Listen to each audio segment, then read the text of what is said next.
Selamat malam semuanya. Selamat datang kembali di channel Nazam Ajis yang sudah lama tidak ngonten. Di sini kita berdua dan hostnya bukan seorang wal Arab abah lagi atau pemilik akun ini. Maka di sini saya sebagai anggota dari Nazam Ajis, di sini saya akan membawakan acara Nazam Ajis horor.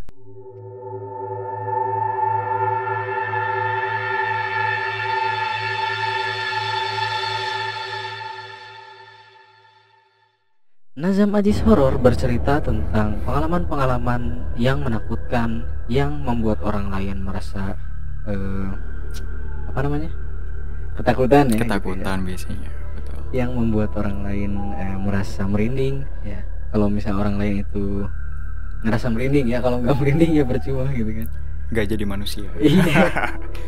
Nah, oke, membahas soal horor. Jadi kita punya cerita horor nih dari seorang di samping saya.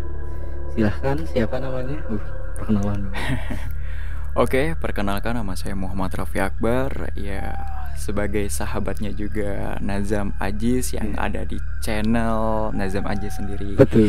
Dan di sebelah kiri saya juga ada Arsal Ya, Raditya. saya sebagai anggota ya. Nazam Ajis. Dan saya sebagai tamu diundang yang kayak jahil langkung. Ya. Istilahnya apa sih? Datang tadi undang, pulang tadi antar. Nah, kebetulan channel Nazam Ajis beberapa bulan ke belakang kosong ya, dan kami melihat di beberapa konten kami sudah memiliki iklan ya. Alhamdulillah gitu. Di situ kami merasa semangat kembali dan saya akan memulai konten Nazam Ajis ini. Untuk yang pertama kalinya setelah vakum beberapa bulan, saya akan buka di segmen Nazam Ajis Horor, menceritakan kisah horor dari Mas Raffi Akbar. Silahkan. Oke, Mas ini Raffi menceritakan kisah horor yang saya alami ya berarti. Iya, Oke. Oke, sekarang di sini saya akan menceritakan kisah horor berbagai pengalaman ya. Di sini saya akan menceritakan ya tragedi-tragedi yang telah menimpa saya. Terutama ya ada salah satu cerita yang sungguh menarik yang bisa saya sampaikan kepada kalian semuanya. Pada bulan September tahun 2020 itu saya pergi ke Gunung Gede ceritanya. Ya, naik gunung gede.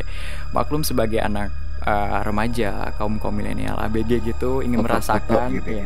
Ingin merasakan gimana sih keindahannya wisata gunung gitu. Bukan bilang wisata gunung tapi muncak gitu, dapat ekspresinya seperti apa. Dan ketika kita prepare, pokoknya itu kita persiapan dari rumah menuju tempat lokasi itu kita sempat nginap dulu di rumah teman. Nah, sebelum kita mendaki ke gunung itu kita ada beberapa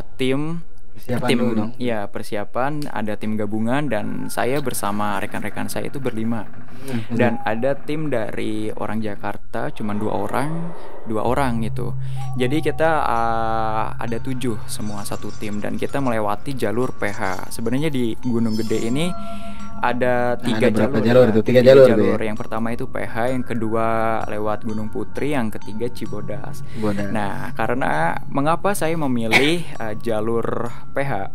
Kenapa? Karena itu adalah suatu jalur yang menantang. Jadi sengaja ambil tantangan gitu ya daripada keselamatan. Iya begitu. Dan ternyata benar di jalur PH itu bukan jalur yang bisa dibilang kita anggap enteng dalam kutip. Dan di situ kita mencari survive lah gimana trek tersebut sebagai trek yang menantang para pendaki. Dan ternyata pas kita diuji pertama kali naik itu, dan benar istilahnya kayak bener-bener naik seginilah sedada gitu, ada trek yang segitu kayak manjat tembok. Manjat tembok ya seperti itulah. Nah, pas pertama kali kita naik itu emang awalnya have fun. Ketika kita berjalan masih awal lah 15-30 menit di situ ada merasakan mungkin penunggunya berupa nenek-nenek atau kakek-kakek. Itu yang ngelihat itu pertama kali teman saya. Nah, ketika sudah ditampilkan sosok penunggu tersebut, iya, menampakkan maksudnya. Sama kayak menampilkan presentasi. Kita juga awalnya nggak percaya itu, maksudnya ada gak sih makhluk yang kayak gitu? Iya, ternyata ada bagi orang yang indigo. Nah, ketika pertama kali kita ditampakkan seorang kakek-kakek atau nenek-nenek, itu yang ngelihat pertama kali itu teman saya. Ya, dia yang bisa ngelihat. Sebut aja namanya nanti supaya bisa di-spill. Oke, namanya Torik ya. Torik yang halo, bisa. Mudah-mudahan nontonnya. Ya, amin. Nah, Torik melihat dan di situ dia keep silent karena kita tidak boleh menceritakan kejadian apapun itu. Nah, kenapa tuh? Nah, ceritanya gini, setiap kita ke tempat asing ya, misalkan ke gunung ataupun ke pantai, mungkin yang lebih sakralnya itu gunung. Ketika kita melihat sesuatu, hewan ataupun bukan istilahnya apa namanya, makhluk halus, itu kita harus bisa jaga dulu rahasia sampai turun dari puncak. Karena apa? Takutnya nanti kita ada kejadian menimpa kita yang tidak mengenakan. Berarti sebelum naik gunung itu berarti dapat wanti-wanti dulu ya. Betul. Sama yang apa sih, pemandu trek gitulah. Nah, itu sudah diberitahu kita jangan sampai nyeleneh. Ya, kita harus mempunyai sikap dan etika yang baik. Betul. Ketika muncak. Nah, sampai situ kita udah tahu bahwa kita ditampakkan oleh sosok kakek-kakek ataupun nenek-nenek, nggak tahu itu. Pokoknya ada bungkuk lah hitam. Sampai situ kita masa bodoh dan kita tetap melanjutkan. Nah, ketika di pos 1 itu kita pokoknya start itu dari jam 9 pagi.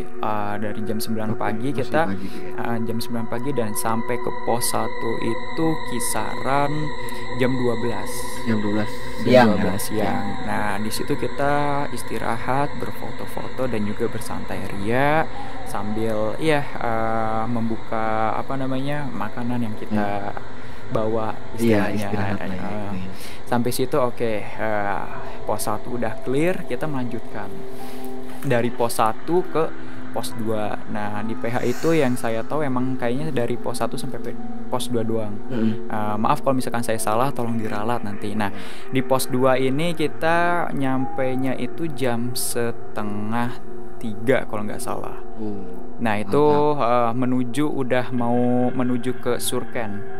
Nah, Surya Kencana.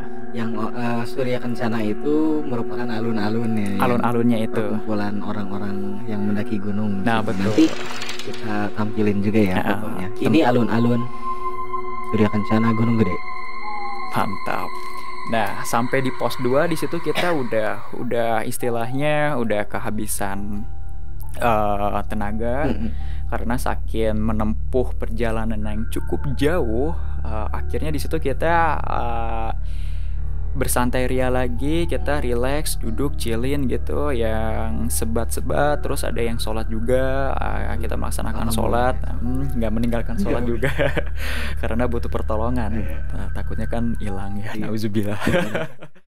Nah, sampai situ mulai nih cerita-cerita yang agak sedikit nyeleneh, termasuk saya pribadi yang saya sudah dibekali oleh pemandu tour guide-nya. Sebelum kita muncak itu kan kita udah dikasih wejangan untuk selalu positive thinking, menjaga sikap dan juga jangan buang sampah sembarangan. Di situ saya merasakan ketika di sore hari jam 3 itu kita udah di pos 2. Di situ saya menantang, dalam hati saya itu dan juga pikiran saya itu menantang bahwa kayaknya seru nih kalau misalkan saya dalam hati kayaknya seru nih kalau misalkan ditampakin sama sosok apalah itu, mau kuntilanak mau nenek-nenek. Nah, di situ saya cuman kayak niatnya bercanda doang. Sampai situ ada tuh istilahnya bukan Torik, saudara saya Lutfi kalau nggak salah, itu dia ke bawah itu kan itu ada air, akhirnya kayak istilah sungai gitulah. Tapi sayangnya itu sungainya itu kosong, dan di situ dikarenakan musim kemarau ya, belum masuk musim penghujan, jadi di situ serba kering, belum ada air di situ. Dia juga bilang takut kalau misalkan di sungai ini ada cewek mandi ataupun ada sosok yang main air. Nah di situ kita berasumsi, beropini yang aneh-aneh, dan akhirnya ada salah satu dari saudara saya juga namanya Aswan, kakaknya Lutfi juga, itu bilang tong nyeleneh atuh gitu.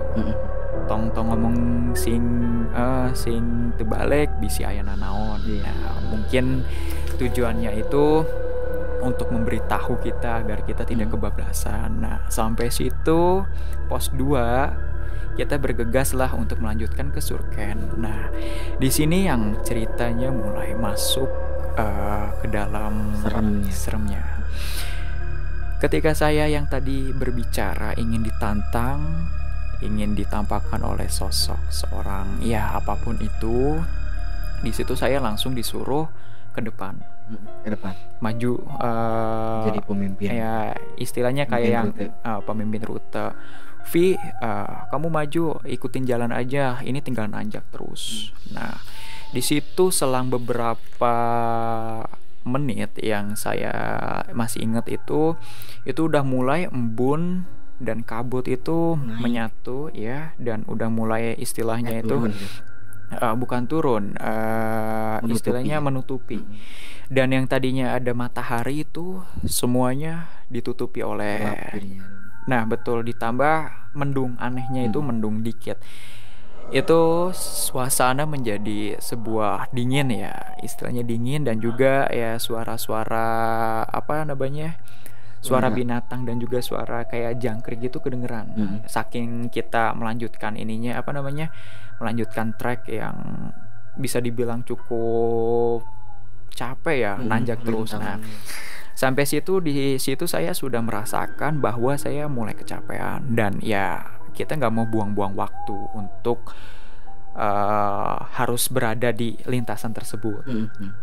Dan akhirnya di situ adalah pepohonan kanan kiri saya, udah mulai tuh aura-aura mistis yang menimpa saya.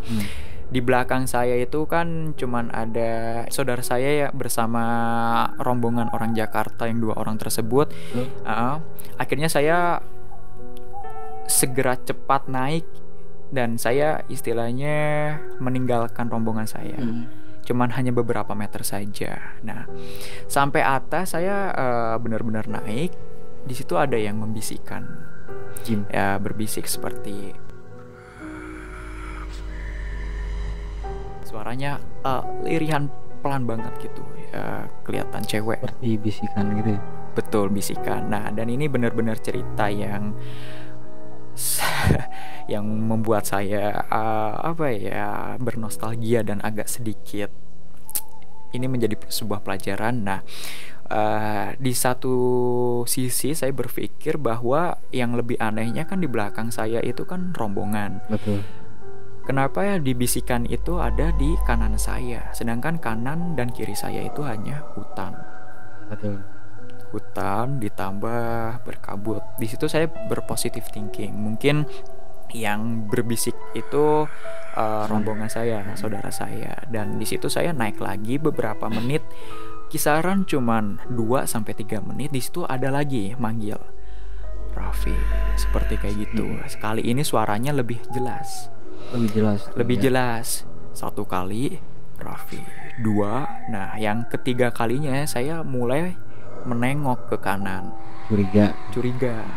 Kok ini manggil terus? Dan pas saya tengok ke kanan itu seperti kain dan juga seperti rambut gitu panjang.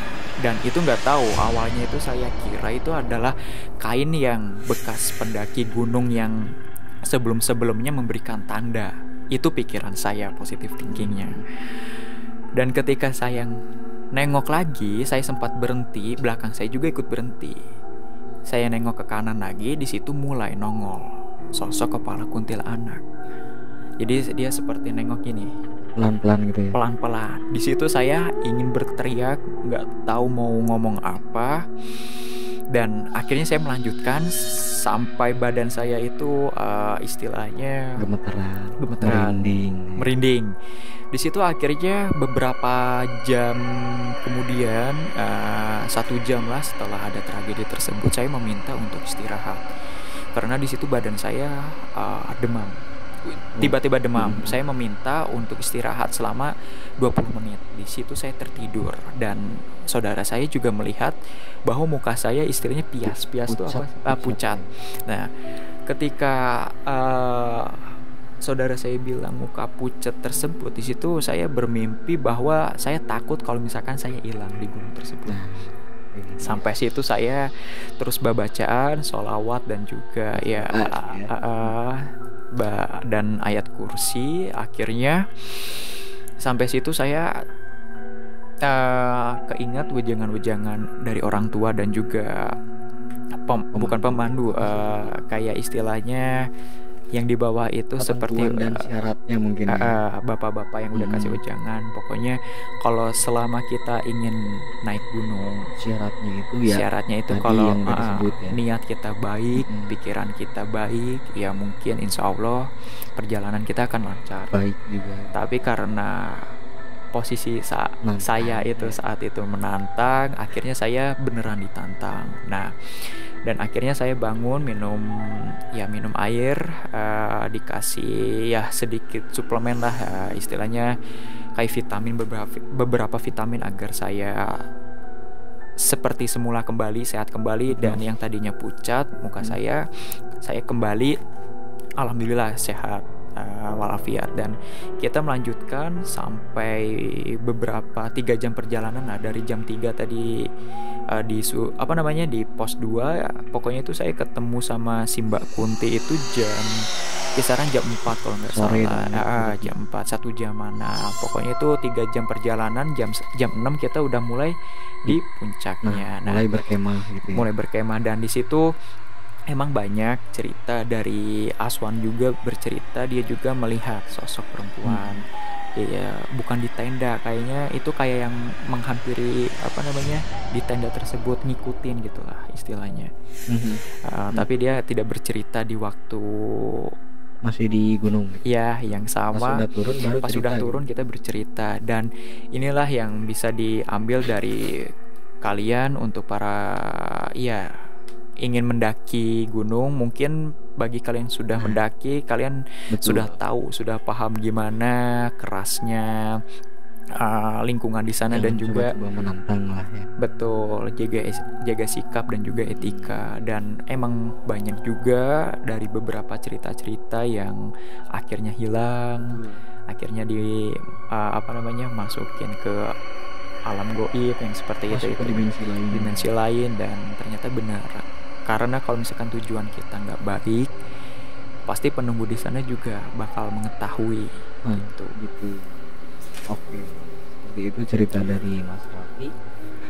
Tolong siapapun yang ingin mencoba untuk naik gunung ya, jangan coba kayaknya aku belum pernah lihat penampakan nih, kayaknya seru lihat penampakan. Coba. Nah, berarti siapapun untuk semua orang untuk naik gunung itu emang halangannya bukan cuma dari medan ya, ternyata betul, dari gaibnya gitu kan. Kita kan pernah lihat dari berita-berita kehilangan di gunung, kayak di gunung piramida itu kemarin. Piramida itu apa namanya? Saya juga lupa, nantilah bisa dicari ya. Bisa dicari lah ya, kalau bisa nyari sendiri. Terus tahun kapan itu pesawat Sukhoi itu disalak ya. Itu disalak. Dan intinya jangan suka main macam-macam gitu ya di gunung ya. Ya mungkin seperti itu dari Mas Raffi ya. Iya. Ada gak nih pesan gitu? Atau Mas Raffi merasa kapok gak nih naik gunung? Oke, mungkin pesannya dulu untuk kalian ya. Untuk kalian ya, apapun itu di luar sana yang ingin mengunjungi ke tempat wisata ataupun tempat lain, kita itu kan sebagai tamu. Sebagai tamu kita juga harus punya etika. Ya, seperti analoginya itu ketika kita bertamu ke rumah seseorang, kalau kita tidak mempunyai sikap yang baik, pasti ya sang penjaga rumahnya juga bakal gak suka sama kita. Nah, pesan dari saya, kalau misalkan kalian berpergian kemanapun itu, selalu baca doa dan juga selalu jaga etika sikap dan juga selalu berpikir positive thinking. Karena banyak juga yang ingin ke gunung muncak, cuman ingin muncaknya doang, tapi dia cuma nggak mau tahu treknya seperti apa. Ngeluh. Nah, itu yang bikin jadi masalah. Kalau misalkan kalian siap ke puncak, ya kalian juga harus terima resiko itu, karena mental dan fisik juga diperlukan. Karena yang namanya perjalanan progres itu kita kan butuh usaha ya. Ya gak ada yang instan gitu. Kalian mau melihat indahnya puncak tapi ujuk-ujuk mau langsung tiba di sana kan nggak mungkin. Malah pertama kali ke puncak coba nantang malah hilang kan. Iya, nggak lucu. Yang ada kalian malah dicari sama tim SAR. Wallahu alam. Nah, gimana tadi kapok kan? Oke, untuk cerita kapok atau enggaknya mungkin ini pelajaran bagi saya. Ya saya bisa dibilang kapok. Karena apa? Mungkin orang lain bisa berasumsi bahwa saya mengada-ngada, dan ada juga yang ini cerita real, dan bagi saya nggak apa-apa, itu hak mereka. Lagian saya menceritakan ini berdasarkan kronologi yang benar-benar sudah terjadi di masa lalu, dan saya menceritakan ini ulang agar sebagai gambaran doang. Berarti gitu. Bukan kapok karena naik gunung berarti? Bukan. Tapi kapok karena nantang. Gitu. Kalau mau naik gunung lagi mah hayu gitu, gaskan.